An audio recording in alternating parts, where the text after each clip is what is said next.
Assalamu alaikum, you're watching Views and News and I'm Faisal Rahman live from our Islamabad studios. Today we'll be talking about the overall economic situation of Pakistan. There was this very important press conference of Mr. Razak Daud, the personal assistant to the Prime Minister on economic affairs and on business basically. And he gave a couple of very interesting ideas. Some very important information was also shared, talking about the inflation. It's going down, that's what he said. Talking about the quality of our exports, regarding the value addition that has gone up, and the new targets which they believe should be set are pretty high. I would say pretty optimistic, but at the same time a lot of people believe that they are slightly beyond what Pakistan can do. Maybe that particular target that the government has kept in their mind perhaps is over optimistic. Secondly, talking about the yarn export that has gone down by 2%, so it means that the value-added products are increasing. Secondly, at the same time, when you talk about the situation regarding the business, the cost of doing business, earlier we used to hear about a couple of very important phenomena that due to the war on terror, the law and order situation isn't that conducive so that the foreign investor can come in. So that is perhaps one of the reasons that the foreign investment was at a halt, and the only investment that was pouring in was through China, through CPEC. Again, energy, not only the availability of the energy, but energy should be available at a lower cost, affordable cost, so that you can compete in the international market. Talking about the weather, now honestly speaking, I never used to think that weather can play such a major role in the economic development of any country, and perhaps Pakistan is among the top 6 countries which will be really affected because of this climate change or global warming phenomena. Around 5% of the economy gets disturbed.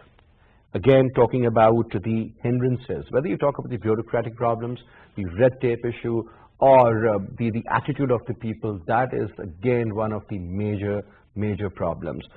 Regarding the tax collection of the FDI, again we need to do a lot more. Structural reforms should be in place. Talking about the rate of return, I think Pakistan is perhaps offering one of the highest rate of returns, ROR, in terms of foreign investment and the complete sovereignty of their product. Again, as far as the investment is concerned, the guarantee is given by the government of Pakistan. Still, there seems to be a problem. So, there's a long list. There are certain things which are really for the benefit of Pakistan. There are certain areas where we need to do more, and I think we need to do that pretty soon. So, there's a long list. You talk about the forex reserves, they are amazing, around $30 billion. Just imagine, highest ever collected in a year's time. And in the future also we expect something similar happening. But the economic challenges, today we'll be talking about the economic challenges being faced by Pakistan. To talk about that, let me quickly introduce you to our panelists. We have with us in our studio, on my right is Faheem Sardar, he's a senior economist. So that's a pleasure to have you on the show, so thank you so much for your time. And we also have with us Abdul Jaleel Saab, again needs no introduction, he's a senior economist and a public policy analyst. It's a pleasure to have you. Thank you, sir. And we'll also be talking to Abid Qayyum Sareri Saab, who is the member of Prime Minister's Economic Advisory Council. He'll be joining us over the telephone. But let me start off from you, sir. Whether you talk about the corona issue, energy, whether law and order, there is a long list of problems. But sir, if I may ask you that, what exactly seems to be the issue when it comes to Pakistan? We haven't seen any major investment pouring into Pakistan, and especially which can generate jobs. Let's start off from there, sir. Thank you. Pakistan is basically, like many other countries, we faced corona, we've had a locust infestation, and we just came out of a pretty, it's like a very dire war-like situation in our region. So with Afghanistan settling down, with corona coming and going in waves, with the locust thing for the timing having left us, we still have to be very careful. How do you get investments in your country? Get investments in your country by having a system that is predictable, that you are able to show with that predictable system that you can earn this amount of return. As you said, Pakistan does offer very good returns, sometimes triple digits. Yeah. Typically it's 2 digits. In the stock market, for instance, you get a double-digit return in a year. That's unheard of. Our dividend yield is one of the highest on earth. It's around about 3%. So, this is something that needs to be, is just an example of what people can do. Look at the amount of money that telecom has made. Look at the amount of money that petroleum companies have made. Look at the amount of money that FMCGs have made in Pakistan. Having said that, the narrative that we take out to the world, it's very important what we say, how we say it and how we attract people to our country. There's one thing which we have to bear in mind, that our infrastructure does require a lot of changes. And since I have been involved in it, I know for a fact that there are certain things which are perhaps exaggerated. They're not as bad as they sound. For example, our regulatory regime, it's not that great, but it's not that bad either. Try investing in China and see what happens. You can't take your money back out. You yourself just said that people have sovereignty over their investments. In China, it's a little different. And that also in dollars. Exactly. So there are certain issues which are real. There are certain issues which are exaggerated. So I would like to break these things up into all the problems, and I like to deal with them as per the situation and the requirement. For example, we have one of the most handsome investment schemes on earth. People can come in, as you said, they can invest in Pakistan. Now, people do come into Pakistan, but they get stuck in our regulatory system. So one system is fine, but it's supposed to be all the way. So we have to fix those things. They need to be resolved. However, our narrative, our media, has to really do justice to us. We shouldn't expect others to do justice to us. It's only now that Pakistan has started talking about religious tourism, medical tourism, investing in things other than the typical investment menu. I mean, when we look at exports, we're constantly talking about textiles. We're not trying to diversify, but I think we believe that product diversification is the need of the hour? It is. I just like to correct myself. We were not diversifying ourselves. We've started to diversify. So we're now looking at services. We're now looking at various other avenues that Pakistan can deploy within the country and can attract investment into. All right. But having said that, there's one thing that's critical.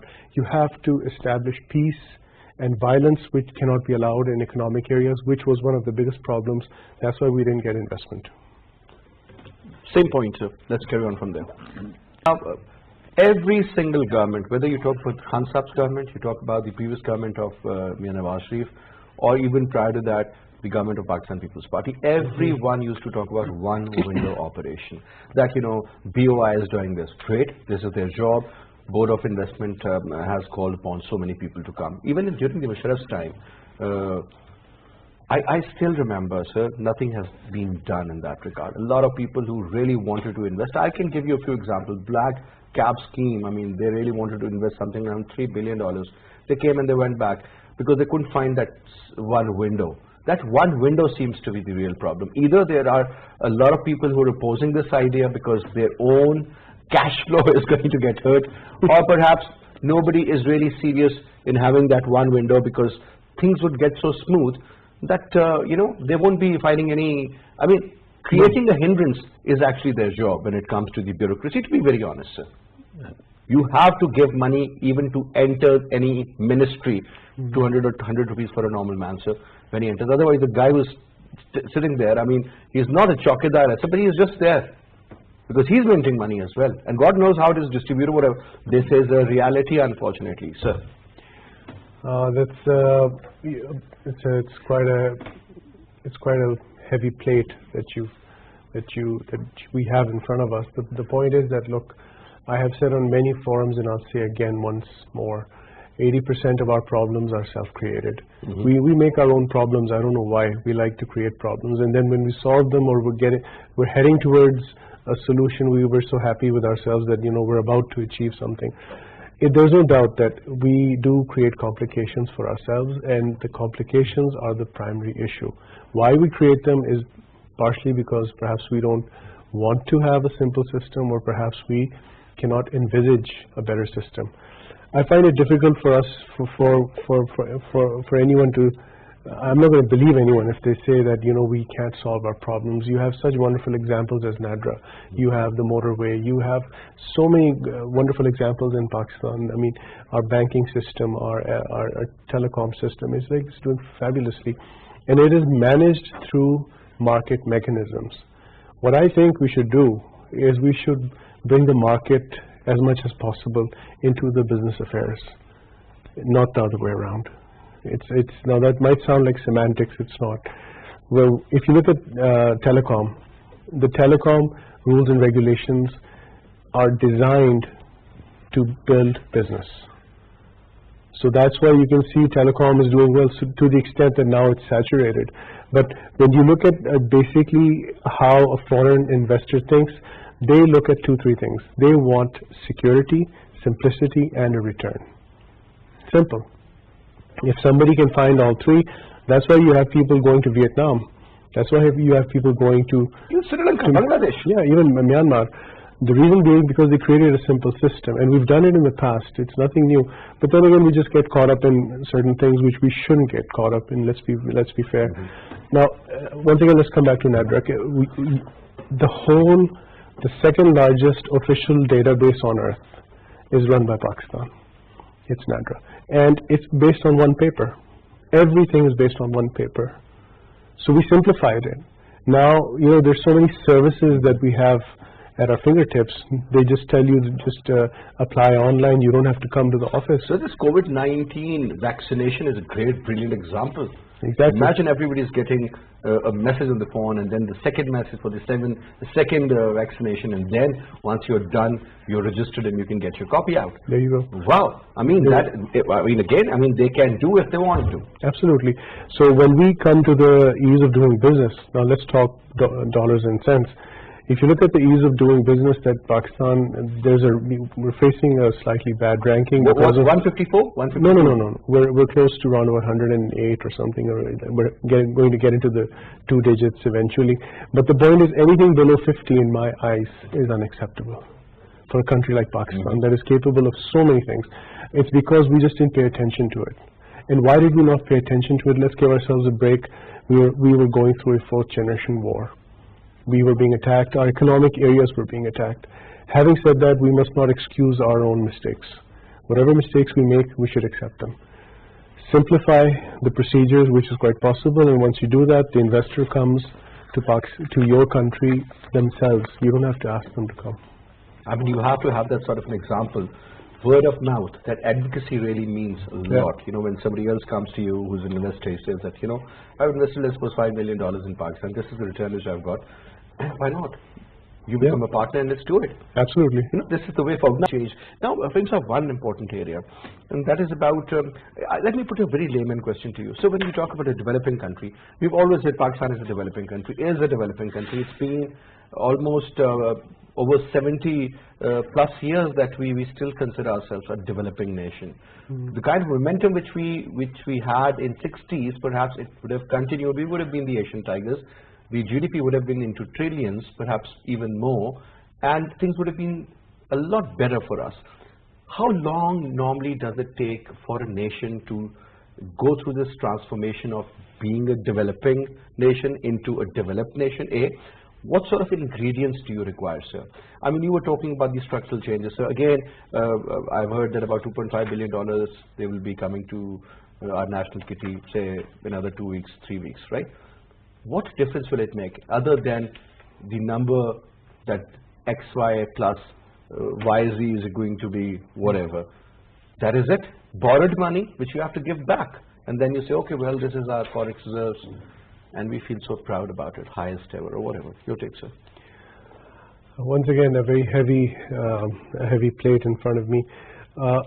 Countries develop at different paces, or however you want to define it, for every country. Now, as time has progressed from, let's say, the early 1900s to, let's say, the early 2000s, how we define a developing country has changed. How it turns into a developed country has changed. I mean, let's be very clear about this. The developed countries are, and I'm going to be very blunt here, we're basically colonists, who we refer to as colonists. Okay, so if we want to bring that in, this discussion needs at least 3 more hours. I'll keep it simple. Countries develop at different speeds. Now, for example, how China did it from, you see, we just look at what China is right now. We sort of forget where China was when it started out. And let's bring Pakistan into the discussion as well, because Pakistan's industrial acceleration in the 50s and 60s was unprecedented. We had more exports than China. Yeah, and when China built its first, I believe it was Shenzhen economic zone, yeah. they made 6-story buildings. All of them fell down. Yes. Okay, so we have to understand that they look. We have to accept a few things here. One has to be very serious about something, and then when you plan it out, you go to the absolute end. You cannot change horses midstream. Pakistan actually did this. Let's be fair. But what happened in the 70s, the nationalization aspect, exactly. so things took, you're going at a good speed and suddenly you pull the handbrakes, so that's what's going to happen. Taking arbitrary decisions is always going to be harmful. How a country develops, let's give it a period of 3 decades. In 30 years, you can transform your economy from, let's say, from A to, let's say, Y. Y being the more developed and the more advanced economic system. But the point is, where is the plan? When you look at China, you look at their growth. When you look at Vietnam, their growth, it is all based on absolutely planned out structural changes. Bangladesh is wrongly assumed, and I've done this before. I pointed out India's failed economy, black economy, fake economy, when everyone used to call it incredible India. Now I'm pointing out Bangladesh. Bangladesh's growth, good for them, wish them the best, 36 billion in exports, good for them. But it's based on sectoral growth. It's not based on broad-based growth. They have deteriorated in every single index that is available. So one has to be very careful of how a country grows. When you analyze how America grew, how China grew, how Vietnam is growing, 2-3 things are common. How Germany grew, planning, absolute merciless execution, and going to the last end, then going back to the beginning. That's the way it's done. You don't change things in between. Adjusting a plan is tactical agility. I'm sure they must be having a lot of contingency plans also. That's if planning. A doesn't work, let's have B in place. B doesn't work, let's have C in place. If I may, that's planning. That's part of planning, that you take a certain strategic path, but you have to look at alternatives. But you have to get to the end. Once you get to the end, then you go back and then you can revisit whatever you want. Now, coming to you, so Larry,